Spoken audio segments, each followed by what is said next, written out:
Hey everybody, it's Joe Monster back again with Opus Gaming, and I'm here today actually with something pretty interesting. It's going to be a regular deck profile, but the interesting thing with this deck list is that this is a list from Russel, who got third place in the in-person Gen Con from, I believe it was the Thursday event. And the cool thing with this, along kind of the timeline with the decks and everything like that, everybody that was playing in Gen Con webcams had events on Thursday and Saturday. So I believe that this list came out on YouTube either on Friday or, no, it was sometime on Friday. And it was really interesting because I personally was playing Luffy for my treasure cups in general, but I'm here with my teammate and friend Randy Xiong, who piloted this exact deck list to top 124 or top 128 finish. And we're here today to just discuss what it's like piloting this list as just somebody who didn't get any testing into such a big event, because the event was 10 rounds. And it's just something that we talked about a lot on the team. This list influenced my personal Luffy list quite a bit. But this is going to be exactly like card for card for that list, and just what our experiences are, and kind of where we think the list is in the meta for a general meta, and then kind of just for like different player skills approaching the deck as well. So, Randy, if you want to take it off, we're going to talk about the characters just for anybody who hasn't seen the list first. But I'll let you take it off, Randy. Yeah, sounds good. Oh, what's up, guys? Yes, this deck list is literally like almost card for card to Russell's list that he played on Thursday, and he played in the regionals on Saturday. So we played online Friday Thursday and Friday and Saturday. Sunday, right? Uh, oh yeah, Thursday, yeah, no, Saturday no, was the no. in person. Online was the Friday and You're Sunday. right. So I piloted this on Sunday, right? Yep. This list is crazy. Um, this list is crazy. But like going into it, essentially, if people saw the deck list, they know like they just know what this deck is. Mm-hmm. But I'll help explain like my thought process too. Um, let's see. So this first card, right? Nami Searcher, Mm-hmm. Ezo Searcher.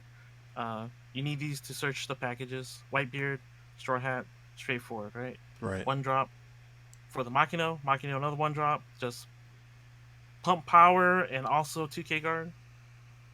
Self-explanatory, I think. Mm-hmm. Gordon, this is the biggest minus card in the deck.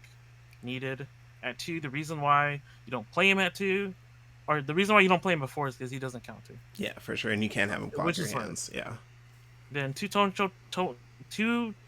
Chopper one drop blockers. Card is like gold in certain scenarios, Mm-hmm. but you only have 2, so playing it gets really scary. This card Otama, red staple, but you only run a 2 of because you're using it only for guard. For sure. Um, So if, looking if at you really your need to, yeah. Oh, okay. Yep. And then you would play it. No, that makes sense. So looking at your one drop Yeah, lineup, do you feel like it was pretty balanced? I know that. So you said that like playing the Gordon was the correct number because you don't play any counters. But how was like playing Ezo at 3 and compared to like Nami at 4? What do you think the dynamic there, and like for your 10 rounds, how consistent was it? Because you didn't get to test this list beforehand. yeah. It was. I think Nami for sure is like super consistent, right? Because I think you run a majority Straw Hat, Mm-hmm. so you want to run like you want to run you want to max out just so you can like guarantee that you hit. Which because I think Straw Hat side it's probably a bit more important than the Whitebeard side. For So sure. that's why you run this at 4 instead of going 4-4. The Easel at 3, just for the same reason. It's like you don't run as many Whitebeard cards, but you still need it to search out your stuff, right? But you're gonna like whiff a lot on this card, assuming that you don't. If this is like your first card, like I played this so many times and I whiffed like a lot, Mm-hmm. but Did you? it wasn't an issue. For sure. Was there okay? So when you're saying that you played it a lot and whiffed, was there ever a point in the game? Like, do you have any tips on when's a good time to play Ezo, or did you have any like tips or tricks on timing for dropping the Ezo to have a little bit higher of a percent rate, or did you only Yeah, drop it yeah, when you yeah. needed something percent specifically? Yeah. So the biggest thing about Izo is that if you have see this opening hand without Onami, like it's rough. Like you're forced to drop it. Um, he's not your ideal starter, but if you have to drop it, you're gonna drop it. So the biggest tip, basically, mulligan for Onami. Mm-hmm. Okay. I think this deck, if you mulligan for a searcher, you just you want Nami, but if you start out with a hand with like no searcher, or the hand that doesn't have like certain combo pieces, like you just want to hit either sorcerer at one of. But Okay. a tip, when I played for sure though, if you're gonna play this deck right, if you have Nami and Izo, usually if it just depends on what you see, right? So let's say if I drop Nami on turn one, right, and I see all straw hats, then okay, I'm gonna grab one bottom deck something, and then if I have an Ezo in hand for like the next turn, or like if I Dawn open and I play Ezo, okay, that means that if I saw straw hats in my first hand, I want to go into Ezo just because now I there's a higher chance to hit like Whitebeard stuff. Mm-hmm. Um, Not all the time, but you have a higher chance. For sure. It's like it's vice versa too. If you play Ezo first and you grab if you see a lot of um like if you see a Whitebeard card and you see like majority Whitebeard, that kind of lets you like just go for the Nami play right after because you're gonna see more straw hats, or you should theoretically. Yeah, for sure. Cool, cool. How about for the rest of the deck? How did it work out? Rest of the deck, yeah. So Sanji, I think we talked about Sanji, just 2K guard. Not Mm-hmm. Nico Robbins, Goaded, Soros is also like really good just to push aggression. Especially against this card against yellow for sure, For for sure. sure. Zoro, Nico Robin, um, is just really strong against like any red variant. Like it's really good against Zoro. It's not as good into Whitebeard, but I play like 5 Zoros that day, so it's like this card is like so good. Okay, Just awesome. because it's able to like pop, you get a spot removal off of one card, so Mm-hmm. you can swing into one of the rest of units and then just kill another with effect.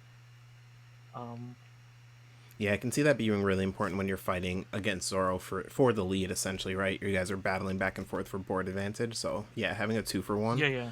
is pretty strong with Nico Robin. Yeah, and what it enables you to do against Zoro is basically say that even though you're gonna try to out tempo me with your one drops, I have more control with you. Yeah. I have more control against you, so I'm gonna build a bigger board and a board with better numbers, Mm-hmm. essentially. So that's the purpose of running the Nico Robin. Okay. And then the next thing we talk about is the Brook.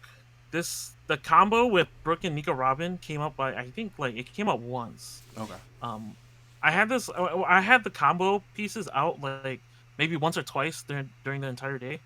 And the combo was just super nasty against like um the multiple Zoro players. I think I played this against a Don Flamingo player too. Mm-hmm. And this combo was just like so powerful because like Don Flamingo plays so what happened I think in the Don Flamingo match, if I can recall correctly, was Don Flamingo just basically used effect for to pop out a vanilla Gecko Mori arrested, right? And I already had these two combo pieces on board. So on my turn for the crackback, I just Don one Brook, swing into it, -2 something, and then Don one Nico Robin, kill off the other target swinging at face. So Yep. that combo is That's pretty just so consistent. Yeah. strong. Because they would have to drain their hand to survive the first swing, and then you still have Nico Robin. So, but yeah, no. Yeah, How was the balance for the rest of the deck and everything too? yeah. The balance is nice. The 4-drop Luffy, just so that you can guarantee. Essentially, it's nice just because like you have a lot of things that you can play turn two, and then following turns you have a lot of plays you can play playing like turn 3, 6, or 5 Dawn. You have like Marco, basically just dropping the 5-drop Marco on curve is like really good. Balance wise, I feel like it's really super balanced and it's super consistent. Like I never felt like I had a really rough hand playing into any of the matchups. Mm-hmm. Everything felt good. Like I didn't feel like I was like, oh, like I bricked out on a hand I can't play. Or it's gonna be a while before I can play. Yeah, For sure. every hand was like even like a average hand turned out to be like super consistent. Just because like eventually once you see like a searcher, you're just golden Yeah. after that. No, for sure. And then with the last card being Nine Beard, how was the one of Nine Beard for you? One of nine beer. It came up like once. This card is tricky. This card is super tricky because sometimes you don't really like when assessing your hands, like, do you drop it? Like, because you usually when I drop this guy, I'm usually dropping him at like 1 life or like 0 life, and it's like, okay, if I drop him at 0, it's like, do I have enough guarding power to guard out the rest of the attacks, or am I gonna save the Dawn for like Hmm. the event stuff? No, that makes So sense. it's tricky. It's really tricky with this guy. But I think when I assessed it, I was all like, I think I have to just drop him just because like, it's easier to guard.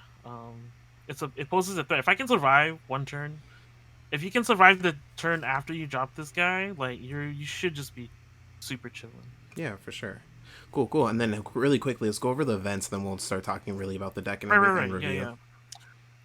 Events, of course, the one of Radical Yep. Beam, and then 4 guard point, just one drop, like one Dawn guards. It guards for a lot. Yeah, very Red strong. Hawk, one Red Hawk. This is for certain matches, so like especially for the Zora matchup, it's like really really strong Zora matchup. Definitely. Yeah, I totally Um, agree. just because counters for 4, and then you kill something 4,000 less. But this card, it's so funny because like the entire day, I was like misplaying the card because I forget when you put like Dawn under characters, they gain the power for that turn. So when my opponents were swinging, I kept using Red Hawk, and I kept using inefficiently because I couldn't kill anything. Right, I was like, Hmm. well, it guarded 4, but I can't kill anything. I committed to it, so I'm chilling. I'm Yeah, like yeah. we're good. Next card, Fiery Doll. This card is like so strong. Um, and Fiery Doll specifically, right? I get why Russell wanted to play this at 2.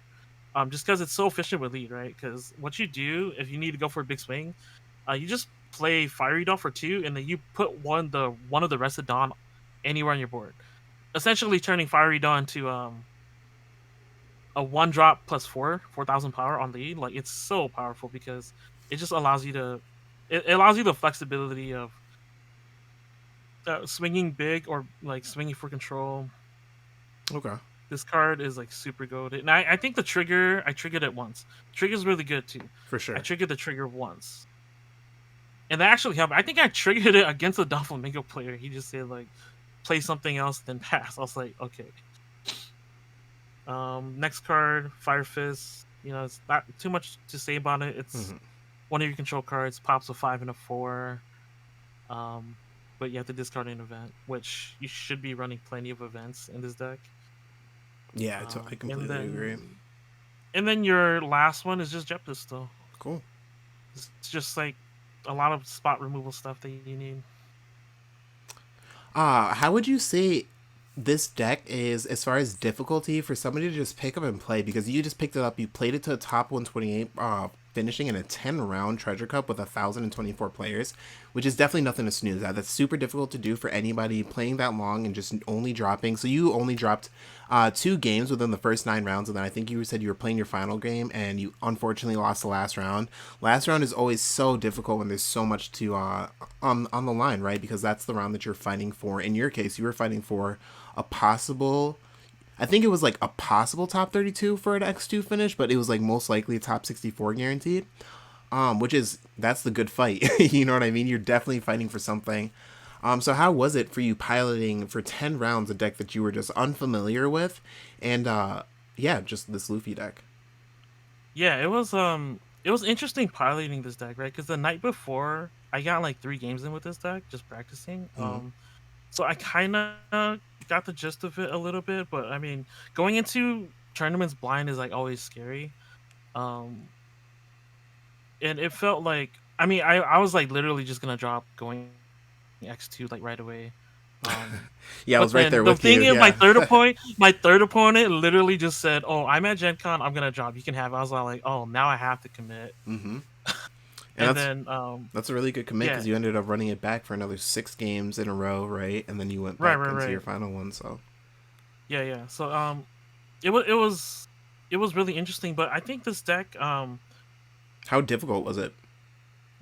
it was actually pretty easy to pilot. I think, as Okay. long as you know what your cards do, and as long as you know what pieces go together for combos, like you should be able to play this out like pretty easily. I think the only thing that's difficult is knowing like I think in general the only thing that's difficult in this game is like knowing when to guard, Mm-hmm. knowing when to block.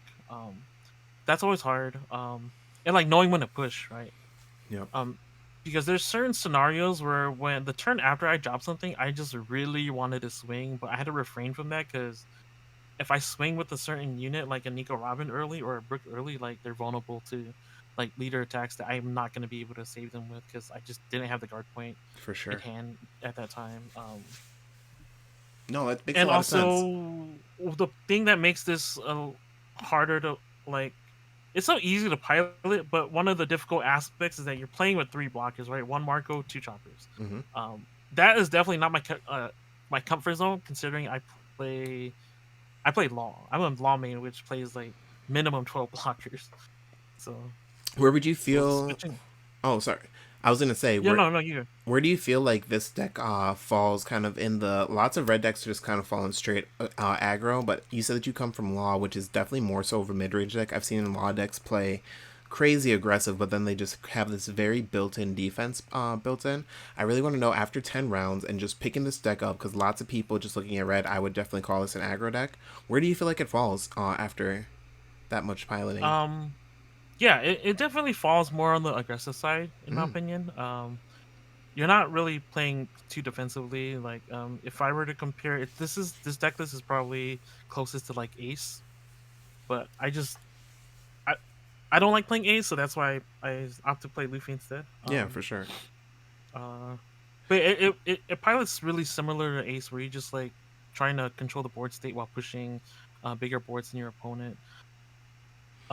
What are, And like the red group of decks, this it has a good matchup into like Newgate. It has a I think it has a pretty good matchup into Zero too. yeah, do you have any? I haven't played into Ace, so I Okay. don't know that one. So for the matchups that you did play it in, do you have any examples from the tournament that or examples of like why it's a good matchup into it? So like I know that for lots of players when they're going into matchups, right, they're thinking about certain combos that can maybe not win them the game, but really put them into a good position. So it's things like maybe against black boarding a Brook so that you can make Borsalino 4K as opposed to 6K when attacking. Right. And Yeah. combos like that. So are there anything that came up in the tournament for you mentioned Zoro and Whitebeard?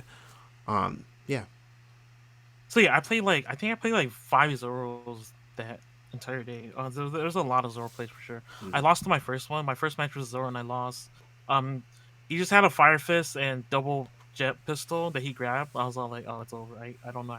I can't sustain a board when he has Fire Fist and jet pistol. But the rest of the Zoros, on the other hand, like um it was like pretty simple. Most of the time, you're not swinging at life until you really need to. You're swinging at the units. Mm-hmm. So if they tap down their units, you just swing with lead. You swing with other stuff that you have on board, like Nami Makino or the Nami Izo. Swing with Gordon if you have him before he uses effect. Mm-hmm. Against Zoro, like basic, like your combo pieces are definitely like you do Gordon into like Marco, Nico to control their board. And then or you could just drop Marco.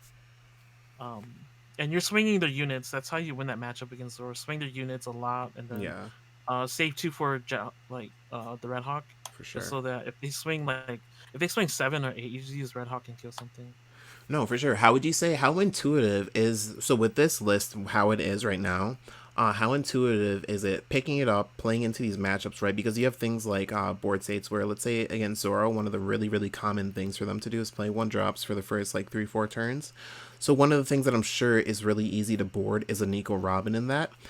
But Mhm. how intuitive is the deck in general for somebody just picking up the deck and looking at piloting this maybe for locals? Do you feel like it's difficult to make those decisions, or do you feel like there's lots of bait boards with Zoro? Like if you see a Zoro and you have a Fire Fist in the board in hand, is it as easy to play the Fire Fist as it is to play Nico Robin? In your opinion? Oh man, that's a tough question. So I think picking it up is easy just because the cards are straightforward. But learning how to like analyze the board and decide whether you're gonna Fire Fist two cards or just drop a Nico Robin is like kind of difficult, right? Um, you have to figure that Fire Fist is the instant value, but then you lose an event, and most of the time, if you're gonna do an early Fire Fist, you're dropping a guard point for it. Okay.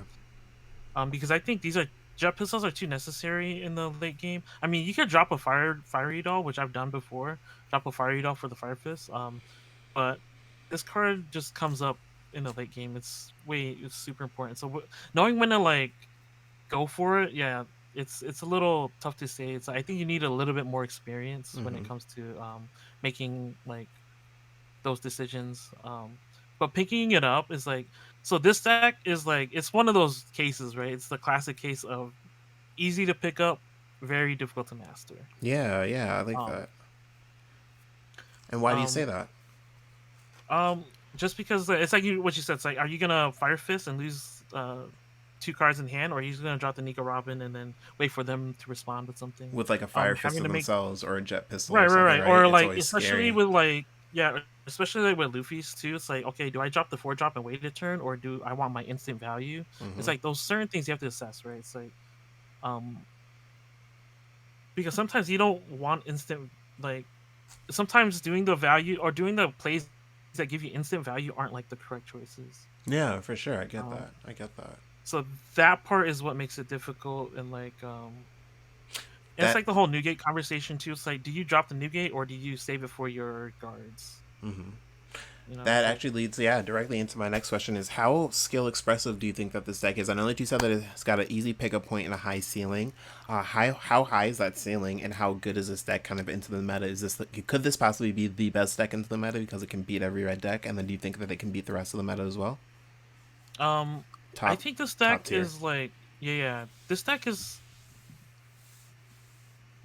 I think it's Sorry to kind of put such up a heavy there. No, question no, on no, you. no, dude, you're good, bro. You're good. It's kind of hard to analyze, right? Because Right. I haven't really gone through the numbers. I've only Because the big played. thing is looking at it from your experience, right? Because you played it, you did play it 10 rounds, and even if you do lose, some of your maybe in your favorite matchups, right? Anybody can lose to a Whitebeard deck. That deck can Yeah, just yeah, yeah. pop off. Anybody can lose to a Zoro deck.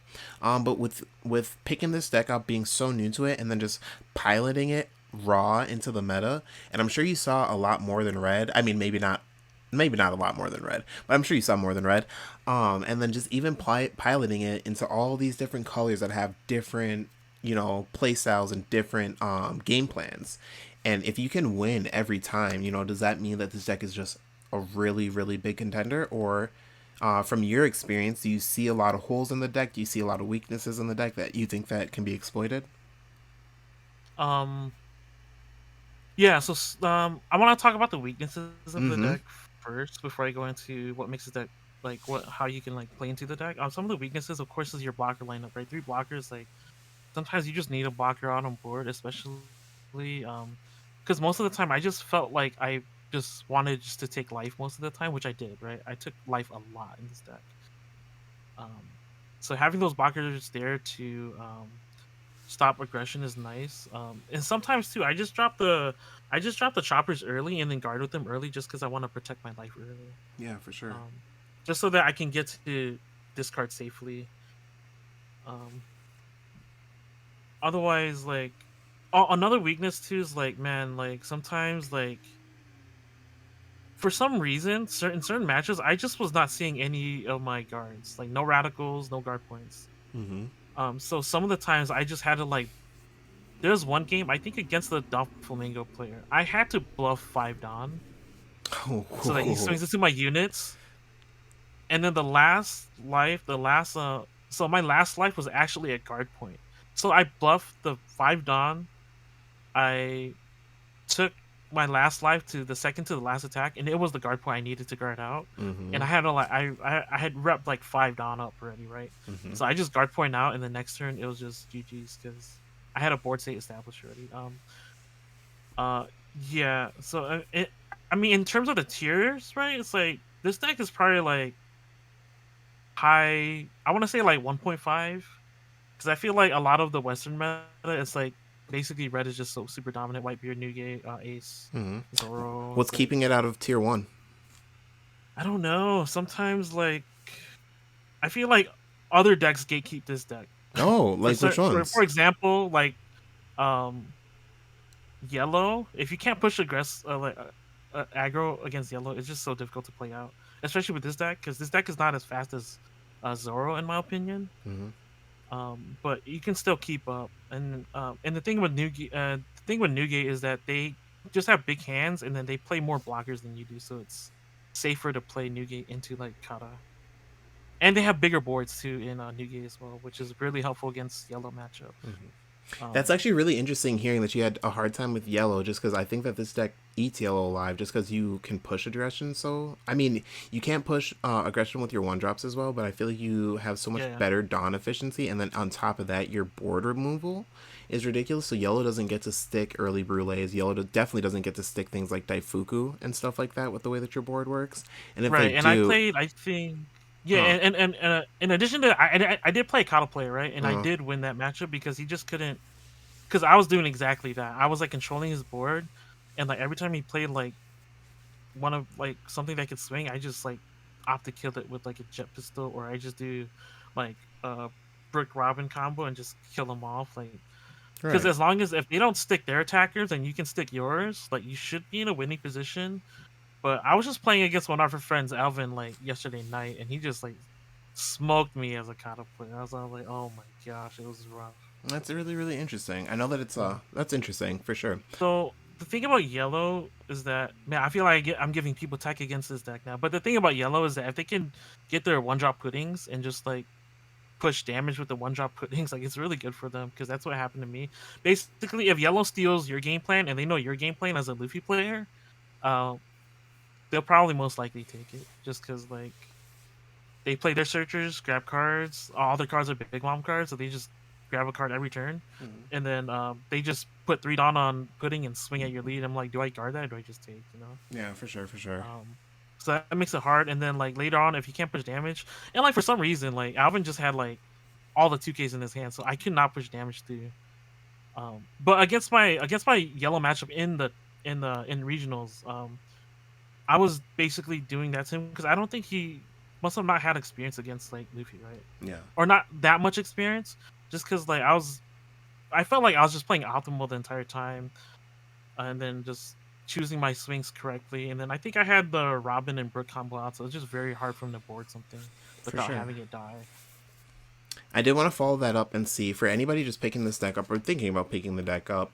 Do you have any tips for them for going into grabbing the deck right away? I know that for me playing Luffy, one thing that I do have to say for any Luffy deck that's playing Brook is that unless you're playing Brook on curve for a reason, don't drop Brook on 4 Dawn. It's not really a 4 Dawn card unless you're specifically trying to break up a specific board on the board or a specific setup. So unless you're really trying to target like I Daifuku or unless you're really trying to play against let's say blue.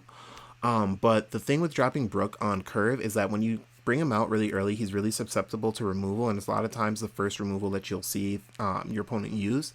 So dropping Brook a little bit later into the game, in the mid game, when you're trying to set up a card that can attack, but you also are kind of feebling on, well, I don't know if he's going to fully turn sideways and put me in a position where I need to attack characters, or if I'll have the opportunity to swing life. Brook is a great card to drop in that situation because it's the duality of the card, right? He can just swing at Yeah, your yeah, opponent's yep, leader and agree. push through some blockers, but then at the same time, if your opponent turns too many things sideways, you got to clean up some Zoros. Brook is already established on board, so he gets to avoid some of that removal, and you can burn some of that removal with things like Nico Robin, things like Zoro, and some of these other cards that kind of just come out on the board already, or maybe even your vanilla 4 drops. So Right, that's right, kind of right. one of So my I big mean, tips. yeah, yeah, yeah. Another big tip, like Russell talked about this in his deck profile, but having this combo in any combination of Robin, Brook, or Zoro on board with these three, with the Machina on board with the one drop, like it's so strong just because you get stuff like your opponent has to make a decision, right? Because they're not gonna clear your entire board unless they just have it most of the time.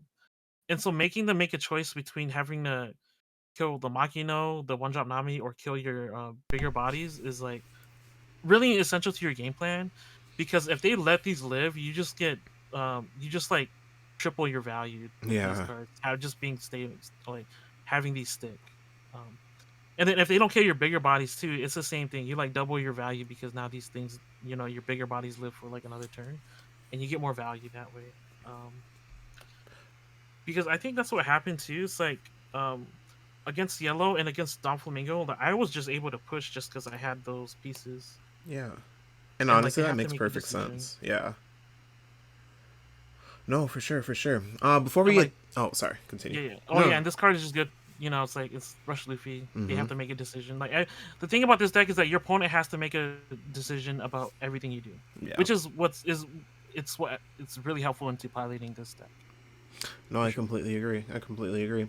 One thing I do want to see. So now we're circling up to kind of to the end of the deck profile here, or the end of your thoughts and everything like that. What was the? Well, I guess there's a couple more questions, but the big question I want to see is what was the meta essentially like? So I know we talked about you playing a lot of red. What else did you play, and what was your matchups like? So we already have your dub against Katakuri, which is a yellow deck.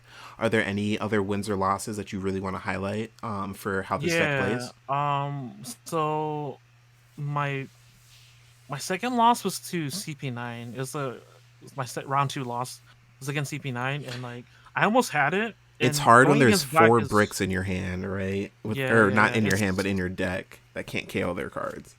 yeah, yeah. It's just I mean that's the thing about black is just like I mean they play stuff that you just can't kill. So the only thing your only game plan is just to get out your weenies and just start rushing with your weenies Mm-hmm. as fast as possible.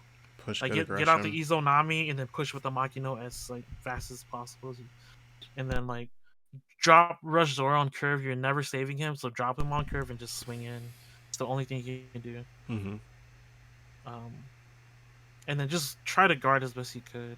That's like my only advice against black.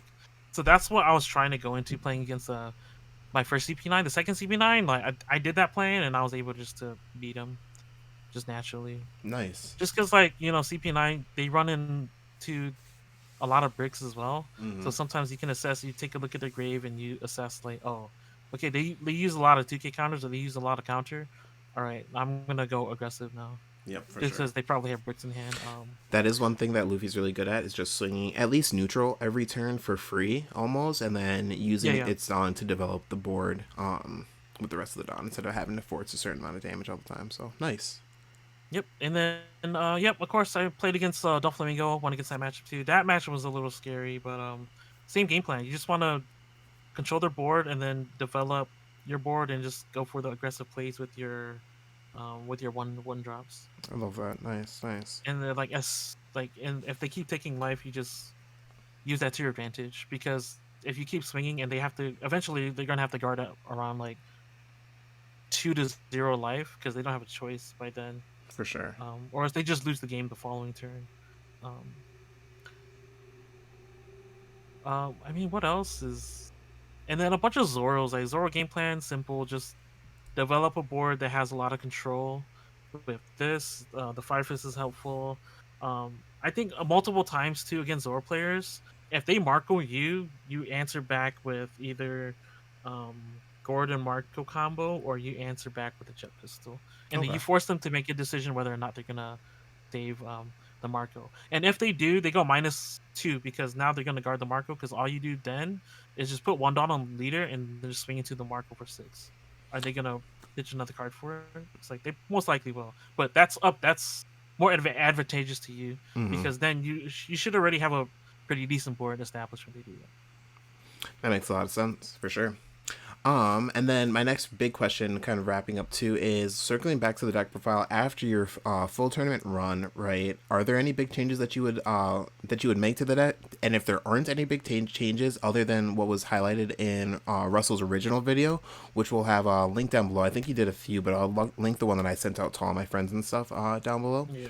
But outside of Russell's original video and his original explanation, are there any changes you would make? Or if there's not, why do you think the deck is so perfect? If you could put it into words. Yeah, some changes that I possibly want to try out, or maybe replace this with a Shanks, Okay. just because I don't think people are gonna see it coming. So people at 9 Dawn, the thing about like this game right now is that people always expect at 9 Dawn you're gonna drop a new game, but if you drop like a Shanks, they're not gonna expect it, That and makes then you're just sense, gonna yeah. rush in with the Shanks like right away, and then now they have to deal with the Shanks the following turn. But I mean the thing about Nugget, it just protects your leader. So something I want to try, give a shot. Maybe I can run Shanks with the Nugget. We'll see what happens. Yeah, for I don't sure. know what I would cut for it. Another big change would probably be maybe adding another fiery doll. I So don't know going up to how three. going up to 3 just because I really like the leader pump effect. Like against my last round, which is against Newgate, if I had this card in my final attack, it would have been over. I would Mm-hmm. have had it. Mm-hmm. So that's why I want to bump it up to 3, just because another Newgate name for Ezo and like this. essentially it's a 1 Dom plus 4K tier lead, which is like the value is like it's just so It's valuable. right. There's It's just no there for stupid sure. choice. Yeah. Yeah, that's one of the things with Um. Luffy is when you're looking at the cards, right? They're just kind of in a whole nother dimension because when you're looking at cards where if you're playing them on your offensive turns, you're already planning on using your Don mostly for offensive reasons. Everything just costs one less, right? So like a card that Yeah. costs Yeah. two for most decks costs one for you because you can still use that rested Don, and that's a really big difference maker. So something to think about. So yeah, essentially you're playing the game at like plus 1 Dom Yeah. most of the time with this deck, which is like insane. Like it's so efficient. No, for sure. Um. But yeah. No, absolutely. I would say that the final question here is: are you going to continue playing this deck into the remainder of the OPO3 meta? I know that metas change and they develop quite a bit. So sometimes red, like in the past meta, right? We saw a lot of green pop up in the finals. But do you think that this deck has the resilience? Um. I think it will because I don't know how. See, the thing with the new, so the starter decks just came out, and like I'm a little concerned about the yellow because they get some new tools.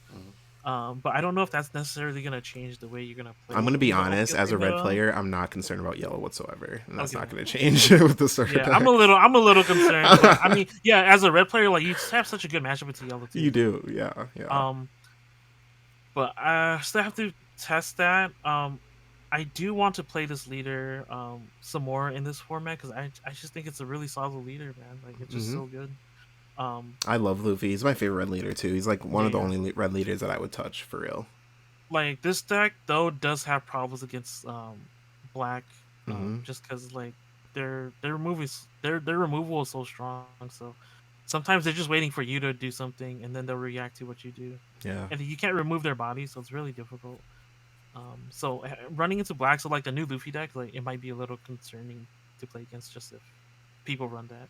Oh, it's a It's a good pretty good point. deck, yeah. Yeah, no, Black absolutely. Luffy.